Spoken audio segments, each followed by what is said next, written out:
kind of wish they would write her like this on Country Wing skits. Yeah, that's a whole nother conversation. Sarah Fontenot, excuse me, she just went off on some married women. I don't know who needed to hear it, but someone needed to hear it in the comment section. Blew up. They don't agree with her. Of course they don't. I'm gonna let her get her balls off. Shout out to It's Giving Podcast.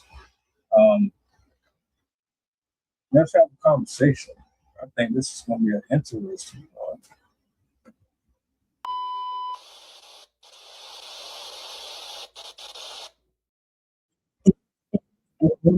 Withhold intimacy. One of the things my mother has always said, if that man taps on your shoulder, roll over.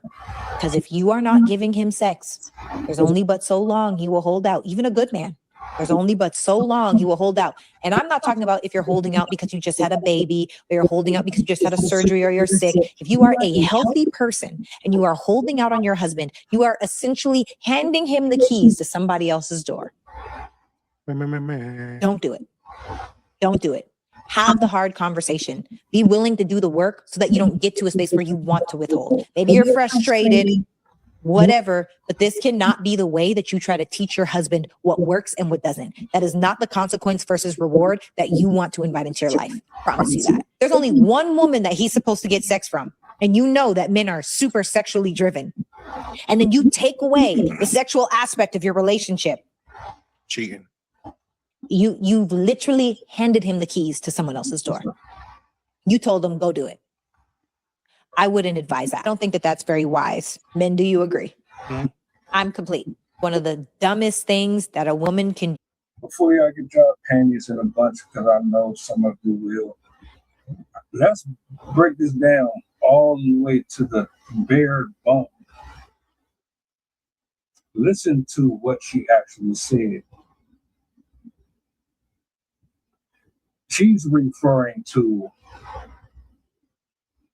by definition, what a husband is supposed to reflect, what your partner is supposed to reflect, what a leader is supposed to reflect. She's not referring to Chad, Tyrone, and the plethora of men that you let raw dog you throughout your teens and into your mid to late 30s. She's not talking about the tricks and simps. She's not talking about the men who are in and out their trauma. She's not talking about nobody who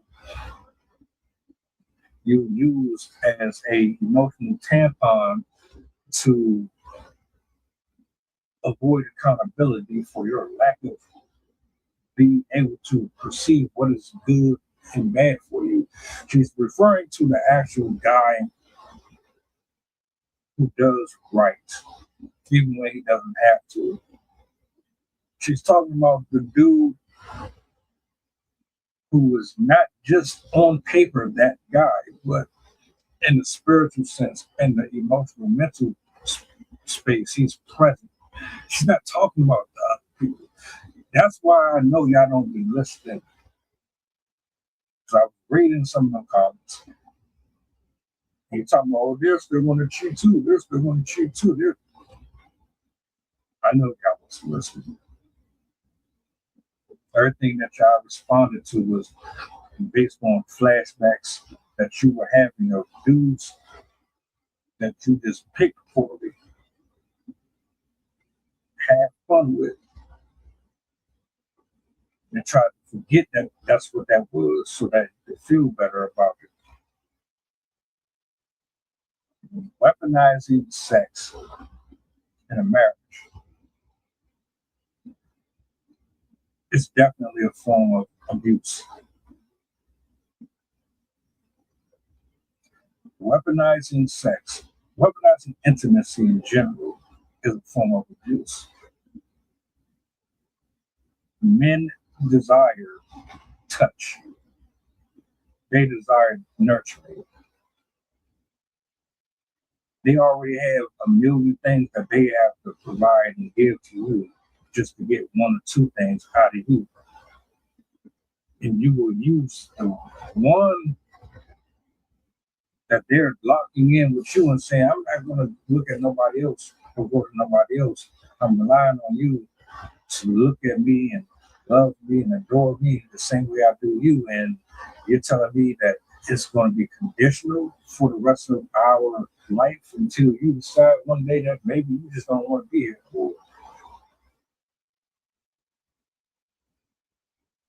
And they still go ahead and get on that bended knee, put that 10, 15, 30,000 dollar ring on your finger. Pay the bills, mortgage, car notes, electricity, fund the family trips, the graduation parties, birthday parties, all that shit. You telling me that intimacy is conditional when everything that he has to do isn't? Yeah, yeah. You do know that you can push men away too. You can push men into stepping out too. You do know abandonment isn't just one-sided, right?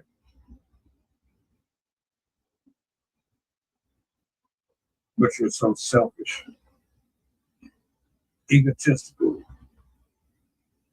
Heaven forbid a man is dissatisfied with you not showing up in the ways that you should. Heaven forbid a man is displeased with your productivity within the confines of your personal relationship.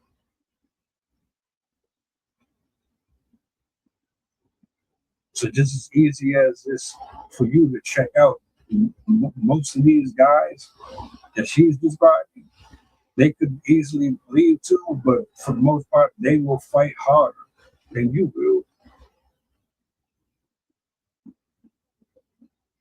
Take some accountability for the way that you perceive and listen. I don't be wanting to hear nothing. I only know what you want to hear. And that's part of the reason why there's so much dysfunction in our society today. We don't know how to communicate. We don't really care about the other person. We don't even look at the other person like a human being. So if he leaves or he finds comfort somewhere else, how the hell are you going to get mad when you deprive them? Oh, you're supposed to be a slave. You're just supposed to stick in it there, but you will never go nowhere. Is that what I'm hearing?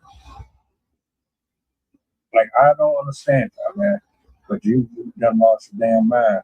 Real talk.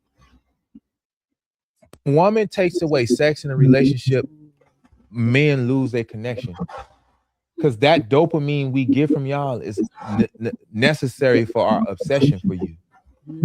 That dopamine we get from having sex with you is necessary for our voluntary servitude. Like what you need, what you want. Hey, I thought about you. Hey, when you remove that off the table, even if you're in a relationship with a man, the way he feels about you start to shift and change, and you'll see he becomes more dry, more quiet. He lost that connection. That's woman takes away. Women use sex as a weapon, and let me tell you right now, that is toxic as hell and one of the biggest turnoffs for men. Ladies, if you are withholding intimacy just to punish your man or control him or think you have the upper hand, you're not being powerful. You're being manipulative, and men see it. You can play the prima donna character all you want. But here's the truth. No high value man is sticking around for a woman who uses sex as leverage. He will go find a woman who actually respects him, values him, and isn't afraid to get down and freaky with the man that she loves. Stop being vanilla. Stop acting like intimacy is a bargaining chip, and start realizing that real connection means vulnerability, passion, and respect. Men don't want a freaking roommate. They want a partner who actually desires them constantly.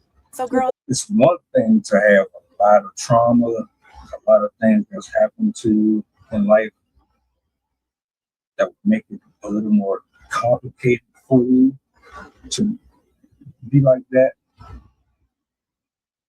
In that case, we'll get it. But those are conversations that you should have before you say how to do it. Straight up. Give me the option to want to be in this. And I'm not implying that it's merely about sex, but you want all of this. We want about that. We don't ask for much. So for you not to be able to meet us there, but we're supposed to meet you all the way up here, and you didn't have to do it, that's going to be a problem. Be honest about how your body and your mind and everything works before the ring. But like to give somebody the impression that you can accommodate them in areas that they desire because you care, but you really don't. That is absolutely entrapment. And you're creating future problems for yourself. Just rip the band-aid off, speak on the things that you need to so you don't have to have this problem. But don't be going into relationships with these dudes lying about who you are. And then you get the results that you get. Y'all let me know what y'all think about this in the comment section. Was Sarah wrong, right?